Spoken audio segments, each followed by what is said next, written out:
Hi hello അസ്സലാമലൈക്കും. എന്തൊക്കെയുണ്ട് വിശേഷം?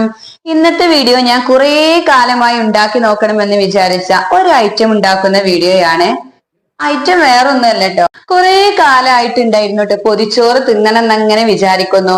അങ്ങനെ നിൽക്കുന്ന സമയത്താണ് 2 ദിവസമായിട്ട് പൊതിച്ചോറിന്റെ വീഡിയോസുകൾ അങ്ങനെ സെർച്ച് ചെയ്ത് കാണലുണ്ടായിരുന്നത്. അങ്ങനെ ഞാൻ വിചാരിച്ചു ഓരോ വീഡിയോസിലും അതിങ്ങനെ പൊതിഞ്ഞു വെച്ചിട്ട് ഇങ്ങനെ തുറന്ന് തിന്നുന്നത് കാണുമ്പോ തന്നെ ഓല അവിടെ തിന്നാണെങ്കിലും നമ്മൾ ഇവിടെ തിന്നൊരു ഫീൽ ഉണ്ടാവലുണ്ടായിരുന്നു. എനിക്ക് അത്രയും കൊതി ഉണ്ടായിട്ടാണ് കേട്ടോ ഞാൻ അത് ഉണ്ടാക്കി നോക്കിയിട്ടുണ്ടായിരുന്നത്. അങ്ങനെ ഞാൻ ഫസ്റ്റ് ടൈം ആയിട്ടാണ് ഇത് ഉണ്ടാക്കുന്നതും. ഇത് എങ്ങനെയാണ് ഉണ്ടാക്കുന്നതെന്ന് റെസിപ്പി കുറച്ചൊക്കെ കാണിച്ചിട്ടുണ്ട്. എല്ലാവരും കണ്ടു നോക്കണേ. ഇഷ്ടപ്പെട്ടാൽ ലൈക്ക് ചെയ്യാനും മറക്കല്ലേ. ഉണ്ടാക്കണം എന്ന് വിചാരിച്ചതുകൊണ്ട് തന്നെ ചായ കൂടി കഴിഞ്ഞ പാടെ ഇതിനു വേണ്ടിയിട്ട് നിന്നിട്ടുണ്ടായിരുന്നു. ആദ്യം തന്നെ ചോറിനുള്ള വെള്ളമൊക്കെ വെച്ച് അരിയൊക്കെ ഇട്ട് വെച്ചിട്ടുണ്ട്. അതൊന്നും പിന്നെ ഇതിൽ ഞാൻ കാണിക്കുന്നില്ല. റെസിപ്പിയും വല്ലാണ്ടൊന്നും കാണിച്ചിട്ടില്ല, എന്നാലും കുറച്ചൊക്കെ കാണിക്കുന്നുണ്ട് കേട്ടോ. ഉണ്ടാക്കുന്ന അവിടെ ഇവിടെ ഒക്കെ ആയിട്ട് ഇങ്ങനെ കാണിക്കുന്നുണ്ട്.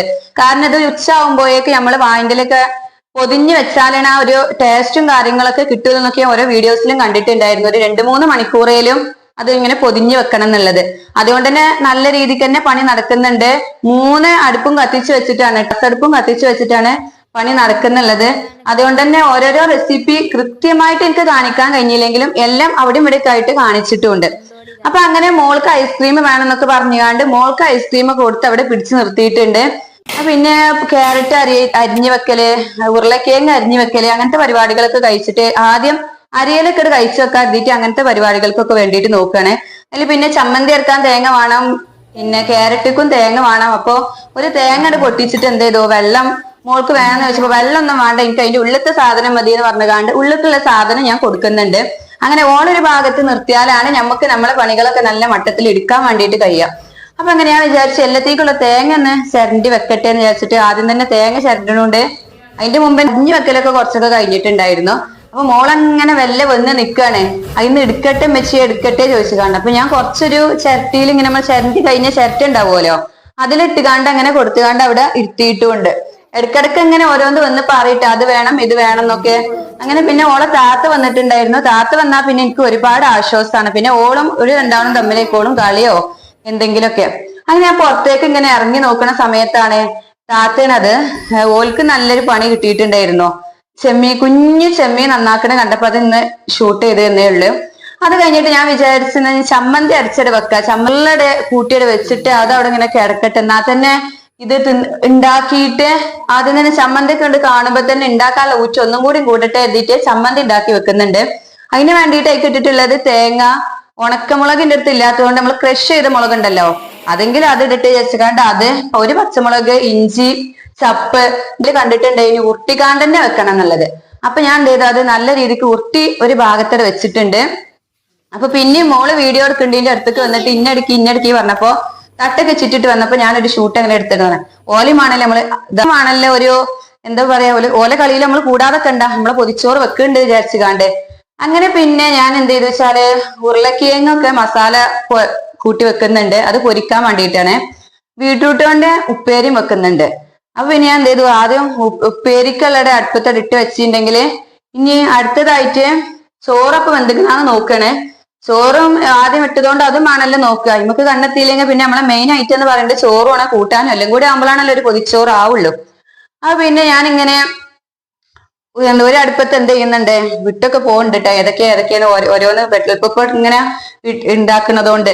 പിന്നെ എന്താ ഉരുളക്കിഴങ്ങ് പൊരിക്കാൻ വേണ്ടി ഇട്ടിട്ട് ഞാൻ എന്ത് ചെയ്തു, മീനിന്റെ പേരൊന്നും എന്താന്ന് എനിക്കറിയില്ല. എനിക്ക് എന്തോ ഒരു പേരൊക്കെ പറഞ്ഞിട്ടുണ്ടായിരുന്നു. പേരെന്താന്ന് വെച്ചപ്പോ ഓർമ്മയൊന്നും കിട്ടുന്നില്ല.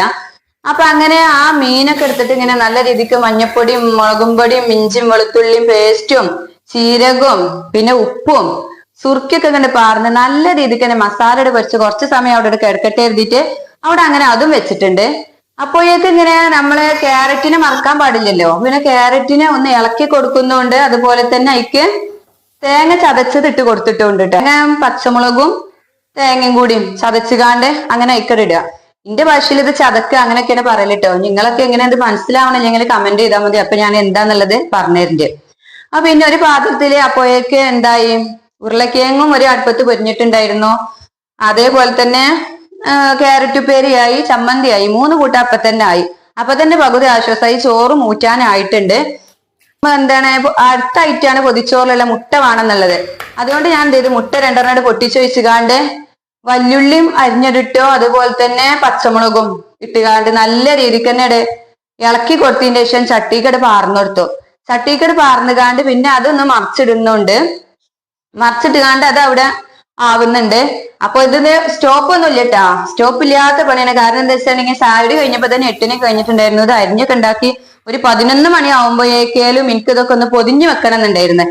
അത് പിന്നെ വേഗം ഉണ്ടാക്കുകയാണ് കേട്ടോ. അതുകൊണ്ടാണ് ഞാൻ ഡീറ്റെയിൽഡ് ആയിട്ട് കാണിക്കാത്ത. പക്ഷെ നിങ്ങൾക്ക് ഇനി ഇതിങ്ങനെ വേണമെങ്കിൽ ചെറിയ ഭാഗം തന്നെ റെസിപ്പി പിന്നെ അതിലിങ്ങനെ എന്തൊക്കെ ഞാൻ കിട്ടും എന്നുള്ളതൊക്കെ ഞാൻ പറയാൻ വേണ്ടി ശ്രമിക്കുന്നത്. പിന്നെ സോയാബീൻ കൊണ്ട് ഒരു ഉള്ളിയും തക്കാളിയൊക്കെ വാട്ടിട്ടിട്ട് ഒരു വെള്ളമില്ലാത്ത കോലത്തിൽ ഒന്നത് ഉണ്ടാക്കാൻ വിചാരിച്ചു. പിന്നെ അതിക്കിട്ടിട്ടുള്ളത് എന്താ വെച്ചാല് വെളിച്ചെണ്ണ പറഞ്ഞതിന് ശേഷം വല്യുള്ളി, തക്കാളി, ഇഞ്ചി വെളുത്തുള്ളി പേസ്റ്റ്, മഞ്ഞൾപ്പൊടി, മുളകും പൊടി, മല്ലിപ്പൊടി അങ്ങനെയൊക്കെ ഓരോന്ന് ഇട്ടുകാണ്ട് മസാലപ്പൊടികളൊക്കെ ഇട്ടുകാണ്ട് അതും അവിടെ വേവിക്കാൻ വേണ്ടി കുറച്ച് വെള്ളം വെച്ചുകാണ്ട് ഇങ്ങനെ സിമ്മിലാണ് ഇട്ട് വെച്ചിട്ടുണ്ട്. അപ്പോഴാണ് മീൻ ഇന്നെ പൊരിച്ചിലെല്ലാം വെച്ചുകാണ്ട് അങ്ങനെ നിൽക്കുന്നുണ്ടായിരുന്നു. അപ്പൊ എന്ത് ചെയ്ത് ചട്ടി വെച്ചുകാണ്ട് അയക്ക് എണ്ണയും പാർന്ന് കറിവേപ്പിന്റെ ഇല ഇട്ടുകാണ്ട് മീനും അയക്കട് ഇട്ട് വെച്ചു. അപ്പോഴാണ് വായന്റെ ഇല വാട്ടും വേണം ഒക്കെ ചെയ്യണല്ലോ, വെട്ടി കൊടുന്ന് വെച്ചിട്ടേ ഉള്ളായിരുന്നു, കഴുകിയിട്ടൊന്നും ഇല്ലായിരുന്നു. അപ്പൊ അത് കഴുകുന്ന ഇടയിൽ വായന്റെ ഇല കിട്ടാനൊക്കെ ഭയങ്കര പണി ഞങ്ങളിവിടെ. അതുകൊണ്ട് കിട്ടിയ വായന്റെ ഇലയിൽ എന്താക്കി പെട്ടെന്ന് തന്നെ കഴുകിയപ്പോ കുറച്ചും കൂടി പൊട്ടി. അതൊക്കെ എങ്ങനെയൊക്കെയോ അഡ്ജസ്റ്റ് ചെയ്ത് കാണ്ടൊക്കെ ഇതാക്കിയത് പൊതിഞ്ഞു വെച്ചത് പൂതി വന്നാൽ പിന്നെ നമുക്കത് ഉണ്ടാക്കിയതിന് വേണമല്ലോ. അപ്പൊ പിന്നെ അതൊക്കെ അങ്ങനെ കഴുകി വെച്ചതിന്റെ ശേഷം പിന്നെ എന്ത് ചെയ്തു, വാട്ടുന്നുണ്ട്. വാട്ടിക്ക് കഴിഞ്ഞ ഇത് 3 ഐറ്റംസ് ഞാൻ ഉണ്ടാക്കി കഴിഞ്ഞിട്ടാണ്. നമ്മൾ വേണം വിചാരിച്ചാൽ ഇത്രേ ഉള്ളൂ. ഉണ്ടാക്കൽ തുടങ്ങിയ ഒരു 11 മണി ആയപ്പോഴേക്ക് ഇത് പൊതിയാനും വേണ്ടിയിട്ട് പറ്റിയിട്ടുണ്ടായിരുന്നു. കാരണം 1 മണി 1:30 ആവുമ്പോഴേക്ക് അതിന്റെ ആ ഇലന്റെ ഒരു ഫ്ലേവറും വാട്ടിയ ഫ്ലേവറും ഒക്കെ ഇങ്ങോട്ട് കിട്ടട്ടെ എഴുതിയിട്ട് ഞാൻ നേരത്തെ തന്നെ ആക്കിയേക്കാൻ വേണ്ടി നിന്നതാണ്. അപ്പൊ പിന്നെ ഞാൻ എന്ത് ചെയ്തു, അതെങ്ങനെയാ ആക്കി വെക്കാൻ വേണ്ടിയിട്ട് നോക്കണം. ആദ്യം തന്നെ മുട്ട വെച്ചു കൊടുത്തിട്ടുണ്ട്, ഉപ്പേരികളൊക്കെ അങ്ങനെ ഇട്ട് കൊടുത്തിട്ട് ഇപ്പൊ തന്നെ ഇങ്ങനെ എന്താ അറിയോ, അത് ഇങ്ങനെ വെക്കുമ്പോ തന്നെ ആ വായന്റെ വാട്ടിയല്ലോ അപ്പൊ തന്നെ നമുക്ക് അതിന്റെ തൊള്ളിയിൽ ഇങ്ങനെ വെള്ളം ഊറണം. ആ വാടി ഒരു മണം ഉണ്ടല്ലോ, നമ്മൾ എന്നും ഇങ്ങനെ വെക്കണ ചോറൊക്കെ ആ പാത്രത്തൊക്കെ ഇട്ട് കറി പാർന്ന് അങ്ങനെ ആക്കി ഇങ്ങനെ ആക്കിയിട്ടല്ലേ തിന്നല്. ഇതിങ്ങനെ വെക്കുമ്പോ തന്നെ വായിലങ്ങനെ വെള്ളം ഊർന്നുണ്ടായിരുന്നു. നിങ്ങൾക്ക് കാണുമ്പോ എത്ര പേർക്ക് ഇത് കഴിക്കാൻ വേണ്ടി പൂതി വന്നു എന്നൊക്കെ ഒന്ന് കമന്റ് ചെയ്യണം കേട്ടോ. കാണുന്നവരൊക്കെ ഒന്ന് കമന്റ് ചെയ്യോണ്ടി, ഏത് ഐറ്റംസ് ആണ് നിങ്ങൾ ഇടലുള്ളത്, നിങ്ങളൊക്കെ ഉണ്ടാക്കലുണ്ടോ ഇങ്ങനെ പൊതിച്ചോറ് എന്നുള്ളതൊക്കെ. ഞാൻ ഇതുവരെ എനിക്ക് കഴിക്കാൻ നല്ല പൂതി ഉണ്ടെങ്കിലും കുറച്ച് പണിയുള്ള കാര്യമല്ലോ വിചാരിച്ചിട്ടാണ് നമുക്ക് നോക്കലില്ലായിരുന്നു. ഇന്ന് എനിക്ക് എന്താ അറിയില്ല, 2-3 ദിവസമായിട്ട് പൊതിച്ചോറ് കഴിക്കാൻ വേണ്ടി ഭയങ്കര പൂതി വന്നപ്പോ ഞാൻ പിന്നെ അതൊന്നും നോക്കിയില്ല. പിന്നെ മോൾക്ക് അംഗൻവാടിയുള്ള ദിവസമാണെങ്കിൽ അങ്ങോട്ട് പോവാനാവുമ്പോഴേക്ക് നമ്മൾ ഓട്ടപ്പാച്ചിലേക്കാറ്. ഇന്നിപ്പോ ഞായറാഴ്ചയും കൂടെ ആയതുകൊണ്ട് ഓളെ നോക്കാൻ ഓളെ താത്തയും ഒക്കെ ഉണ്ടല്ലോ. അപ്പൊ പിന്നെ അതിനോട് നിന്നതാണ്. അങ്ങനെ ഒരു പൊതിച്ചോറടി റെഡിയായി. അതിന്റെ ഒരു ആഹ്ലാദ പ്രകടനം ഇട്ടത് ഇങ്ങനെ കാണിക്കുന്നുണ്ട്. ഞാൻ പറയണേ ഓളോട്, എന്താണ് കാക്കാന്റെ മോളുണ്ട്, അപ്പൊ ഓളോട് പറയണടി ഒന്നായി കിട്ടിയല്ലോ എന്ന്. അങ്ങനെ ഞാനൊരു 5-6 ഉണ്ടാക്കിയിട്ടുണ്ടായിരുന്നു. കുട്ടികളൊക്കെ ഉള്ളതാണല്ലോ, കാക്കമാരെ കുട്ടികളൊക്കെ ഉണ്ട് എടുത്ത്. അപ്പൊ ഓൽക്കൊക്കെ ഓരോന്നാട് പൊതിഞ്ഞു വെച്ചിട്ടുണ്ടായിരുന്നു. കുഞ്ഞു മതിയാലോ എഴുതിയിട്ട്. എല്ലാവർക്കും പൂതിയല്ലേ കാര്യം. ഇപ്പൊ ഞാൻ പറഞ്ഞപ്പോ കാക്കമാരെ കുട്ടികളൊക്കെ പറഞ്ഞു എനിക്കൊക്കെ വേണം പറഞ്ഞപ്പോ ഓൽക്കൊക്കെ വേണ്ടിയിട്ട് അങ്ങനെ പൊതിഞ്ഞതാണ്. അപ്പോഴേക്ക് പിന്നെ മോൾക്കും ഇക്കാക്കും കല്യാണം ഉണ്ടായിരുന്നു. കല്യാണം ഉള്ളത് ഇക്കാക്ക് ഓർമ്മയില്ലായിരുന്നേ. പെട്ടെന്നാണ് ഈ പൊതിച്ചോറ് ഉണ്ടാക്കി കഴിഞ്ഞ് പകുതി ആയപ്പോ ഒരു 12 ആയപ്പോഴാണ് എന്നോട് പറയണത് കല്യാണം ഉണ്ടെന്ന്. അപ്പൊ പിന്നെ മോളും മിക്കും കൂടി നഞ്ഞു പോയിക്കൂടി ഓളൊക്കെ മാറ്റിച്ചു കൊടുത്ത് ഓല കല്യാണത്തിന് പറഞ്ഞേക്കണ പരിപാടി ഇതിന്റെ ഇടയിലുണ്ടായിരുന്നു. പിന്നേന്ന് പറഞ്ഞിട്ടുണ്ടെങ്കിൽ പേരിനുണ്ടോ, അതെന്താണെന്നറിയോ, നായ്ക്കളെ ശല്യം. കുറച്ചൊന്നുമില്ല കേട്ടോ ഇവിടെ നായ്ക്കളെ ശല്യം ഉള്ളത്. നല്ല രീതിക്ക് തന്നെ നായ്ക്കളെ ശല്യം ഉണ്ട്. അതുകൊണ്ട് തന്നെ ഓല് പോണടിയില് നായി ഓരോ മേற்கு കുറച്ച് ചാടിയതാണ്. അപ്പൊ ഇക്ക കല്ലെടുക്കണ്. അതുകൊണ്ട് മോള്, ഞാനാണെങ്കിൽ ഇപ്പൊ അവിടെ ബോധം കിട്ടി വീണിട്ടുണ്ടാകും. മോള് ഇക്ക ഉണ്ടായതുകൊണ്ട് മോൾക്ക് ഒരു ആശ്വാസം തോന്നുന്നു. എന്റെ വെയ്യാനാണ് മോളെങ്കില് എന്ത് ചെയ്യുന്ന വെച്ചാല് ഒറ്റ പാച്ചില് ബാക്കിൽ തന്നെ വണ്ടിയിട്ടും ഉണ്ടാവും. ധൈര്യത്തോട് കൂടി നിന്നിക്കണേ. ഇക്ക എന്താണ് പപ്പ ഉണ്ടല്ലോ, പപ്പ കൈ വിടൂലാന്ന് മോക്ക് അറിയുണ്ടാവും. അതുകൊണ്ടാ തോന്നണേ. അപ്പൊ അങ്ങനെയൊക്കെ കഴിഞ്ഞ് പൊതിച്ചോറ് അവിടെ ആയെങ്കിലും അടുക്കള നല്ല ചോറായിട്ടുണ്ടായിരുന്നു. നല്ല രീതിക്കുള്ള പാത്രങ്ങള് പെരുകിയിട്ടും അതേപോലെ തന്നെ എന്നാലും എന്താ അറിയോ, ഇത് എടുക്കുമ്പോ പൊതിച്ചോറ് അവിടെ ആയിട്ടുണ്ടല്ലോ, കഴിഞ്ഞിട്ടുണ്ടെങ്കിൽ അത് തിന്നാലോ, ആസ്വദിച്ച് തിന്നാലോ എന്നുള്ളത് വിചാരിച്ചുകൊണ്ട് നല്ല രീതിക്ക് തന്നെ ക്ലീനിങ് പരിപാടി ഉണ്ടായിരുന്നു കേട്ടോ ബാക്കിയും. അതുകൊണ്ട് പിന്നെ അതൊക്കെ ചെയ്യാൻ വേണ്ടിയിട്ട് നിന്നു. ക്ലീനിങ്ങിന് നിന്നാ പിന്നെ നമുക്ക് ഒരുപാട് ഉണ്ടാവൂലേ, നമ്മളിങ്ങനെ പെരത്തുമ്പോ അതൊന്നും ശ്രദ്ധിക്കൂല. എന്നാലും ഞാൻ ഒരുപാട് നോക്കൂട്ടോ പെരത്താതെ ഇങ്ങനെ കൊണ്ടിറക്കാനൊക്കെ വേണ്ടിയിട്ട്. ഇന്നിപ്പോന്ന് പറഞ്ഞിട്ടുണ്ടെങ്കിൽ നമ്മള് മോറി എടുക്കാനുള്ള സമയമൊന്നും ഇല്ല. അപ്പൊ പിന്നെ ഇങ്ങനെ കുറെ പാത്രം ആയതാണ്. അല്ലെങ്കിൽ ഞാൻ കിച്ചണിൽ നിൽക്കുമ്പോ ഇത്ര തോനെ പാത്രം പെരുകാൻ നിൽക്കലില്ല. ഞാൻ ഇട്ട പാത്രം തന്നെ അത് ചൊരറ്റിയിട്ട് അത് മോറി അപ്പൊ തന്നെ ഉപയോഗിക്കുക ചെയ്യുക. അല്ലാതെ എനിക്കിങ്ങനെ ഒരുപാട് പാത്രങ്ങൾ ഇങ്ങനെ അവിടെ വെച്ചത് കാണുമ്പോൾ എനിക്ക് ഇഷ്ടമില്ല. കാരണം ഞാൻ തന്നെ ചെന്ന് എന്റെ കൈ തന്നെ എത്തണല്ലോ, വേറെ ആരും ഇത് വന്ന് മോറിക്കാൻ വേണ്ടി വരും ഒന്നും ചെയ്യൂല. അതുകൊണ്ട് എന്ത് ചെയ്യും, ഞാൻ പാകത്തിന് മാത്രമേ പാത്രങ്ങൾ പരത്തലുള്ളൂ.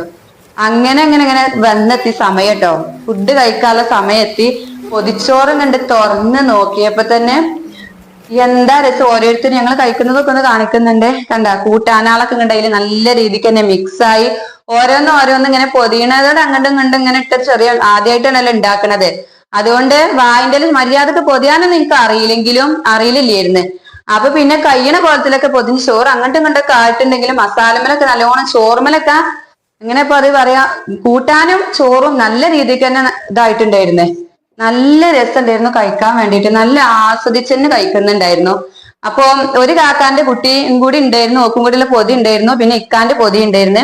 പിന്നെ ഇക്ക് കല്യാണത്തിന് പോയി വന്നതുകൊണ്ട് എനിക്കിപ്പോ വേണ്ടാന്നൊക്കെ പറഞ്ഞപ്പോ ഞാൻ അവിടെ വെച്ചിട്ടുണ്ടായിരുന്നു. പിന്നെ എന്തായി, ഇക്കാന്റെ പൊതി ഇക്കാക്ക് ഒറ്റയ്ക്ക് എങ്ങനെ കിട്ടുമോ? ഇല്ല. രാത്രി ആയപ്പോ ഞങ്ങള് രണ്ടാളും കൂടി ഇക്കാന്റെ നിന്ന് ഞാൻ കൈയിട്ട് വാരി കഴിക്കുന്നുണ്ട്. കാരണം അത്രയും ടേസ്റ്റ് ഉണ്ടായിരുന്നു അതിന്. ഞാൻ ഇത് എത്രത്തോളം പറഞ്ഞാലും അറിയില്ല. നിങ്ങള് ഇതുവരെ പൊതിച്ചോറ് ഉണ്ടാക്കി നോക്കാത്ത ആരെങ്കിലും ഉണ്ടെങ്കിൽ ഒന്ന് ഉണ്ടാക്കി നോക്കോണ്ടി. നല്ല ടേസ്റ്റ് ഉണ്ടായിരുന്നു കഴിക്കാൻ വേണ്ടി. നമുക്ക് കുറച്ച് സമയം മെനക്കെടുന്നുള്ളതൊക്കെ ശരി തന്നെയാണ്. ആ മെനക്കെട്ടുന്നത് റിസൾട്ടും കാര്യങ്ങളും ഉണ്ടാവും. ഞാനെന്ന് പറഞ്ഞിട്ടുണ്ടെങ്കിൽ ഇത്ര തോനെ കൂട്ടാൻ വേണമെന്നൊന്നുമില്ല. ഞാനൊരു 5-6 കൂട്ടാനൊക്കെ ഉണ്ടാക്കിയിട്ടുണ്ടായിരുന്നു. അതുകൊണ്ട് നലിസ്ക്ക് ഇങ്ങനെ പറയുന്നുണ്ടായിരുന്നു, ഇങ്ങനെ ഇക്കാക്ക് പിന്നെ ഉച്ചക്ക് പൊതിച്ചോറിനോടൊന്നും വലിയ താല്പര്യമുള്ള ആളൊന്നുമല്ല. എനിക്കാണ് അതിനോടൊക്കെ വലിയ താല്പര്യമുള്ള ആള്. അപ്പൊ ഞാൻ ഇങ്ങനെ പറയായിരുന്നു നമുക്ക് കഴിക്കാന്ന്. പക്ഷെ കഴിച്ചു തുടങ്ങിയപ്പോ ഇക്ക പറഞ്ഞപ്പോ തികയണില്ലേ, നല്ല രസമുണ്ടല്ലോ കഴിച്ചപ്പോന്ന്. ഇതായിരുന്നു ഞങ്ങളുടെ ഞായറാഴ്ചയിലെ പൊതിച്ചോറിന്റെ വിശേഷം. വീഡിയോ ഇഷ്ടപ്പെട്ടാൽ ലൈക്ക് ചെയ്യാനും ഷെയർ ചെയ്യാനും സബ്സ്ക്രൈബ് ചെയ്യാനും കൂടെ നിങ്ങളുടെ വിലയേറിയ അഭിപ്രായങ്ങൾ കമന്റ് ചെയ്യാനും മറക്കല്ലേ. ഇനി പുതിയൊരു വീഡിയോ ആയിട്ട് വീണ്ടും കാണാം.